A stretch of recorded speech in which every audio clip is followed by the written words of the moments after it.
I think Little Big Planet's dead.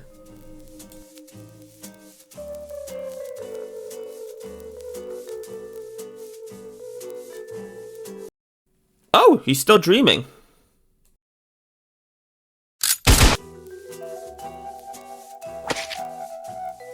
A teeny weeny bit of backstory. Released in 2008 and published by Media Molecule and Sony Interactive Entertainment, Little Big Planet became one of their best-selling IPs, selling 4.5 million copies. Now, I was only 2 when it came out, so I was introduced to it later. Specifically 2013, when my older brother bought his own PlayStation 3 off Craigslist.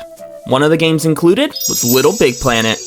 And I loved it, so much so actually that my brother kicked me off because I was hogging the console he had just bought. But fortunately for me, that Christmas, my parents got me and my other brother a PS3, along with Little Big Planet 1 and 2. Double combo, baby. Even comes with an online beta voucher for Mod Nation. I think I just missed the deadline. Anyways, now let's actually get into the game. First thing I want to show off is my amazing avatar. This was my go-to whenever I played, and I still think that it looks goated. There is so much customization and everything, I just love it. Like, this is at 4 times speed, and look how long this takes to look through. I want to check on my badges and stats, but you need online support for that, which, yeah. But at least I can check out some of my worlds on my moon. Just like the Minecraft worlds, they were bad, but I think that they're way more charming. And speaking of Minecraft, I even made a Minecraft level, which, wasn't very good. But one positive was, you can drag the Steves around like you're fighting them. I then stumbled across a very, interesting cave with lots of ores that I could not mine. And I couldn't jump through. And then after running by some 2D art, I entered the Nether. I was so scared I actually had to go out for a second to recollect myself.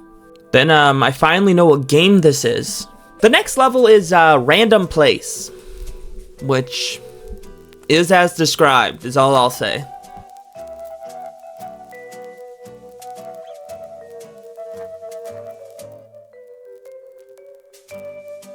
We got me boy Block Bob here. And again, I just love dragging these ragdolls. And just like the online space, you gotta get past a bunch of perverts before getting into Minecraft.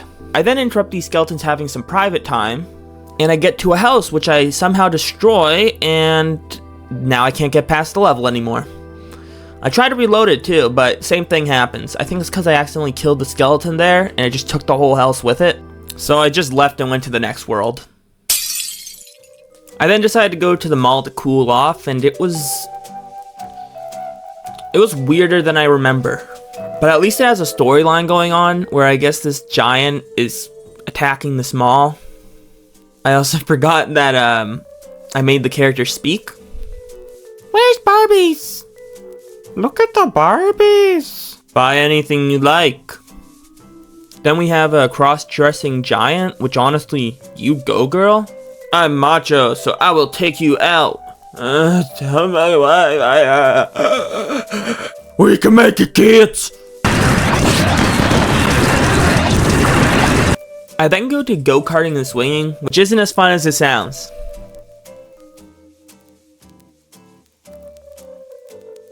Oh my god! And last but not least, this brand new level I just made. Let me know what you think.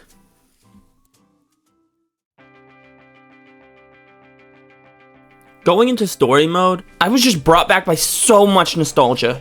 The amount of effort and creativity you can tell they just poured into each level is astounding. Even just the introduction here, I love that you can see the developers' faces and all the fun, quirky things that they do to acknowledge them. It's genuinely really fun. And as for the levels themselves, I'm probably biased in saying this, but they're just iconic. I love them so much. There's so many goodies to find throughout the levels in so many different ways. The game really wants you to interact with as much stuff as possible, and it works, because I find myself interacting with a bunch of stuff that doesn't need to be interacted with, because sometimes it will reward me and give me a special item, like a sticker or a cosmetic. Yeah, the amount of goodies is insane. My only gripe is when they put a bunch of really good stuff behind a 2-player only section, and you're just kind of standing there because you can't do anything, but you want to get the items. And you got no friends. The wedding level is a core memory for me. It's actually one of the first levels I played on Little Big Planet, so it kind of works out in my favor of loving it so much. My only other grievance with the game is the mechanic to jump between layers. Oftentimes, when I would try to jump across, it would just push me to the back, like you can see here, every time. And then I would have to just jump to my death because I had nowhere else to go. That and jumping sometimes can be annoying, but the jumping part is probably just a skill issue on my end.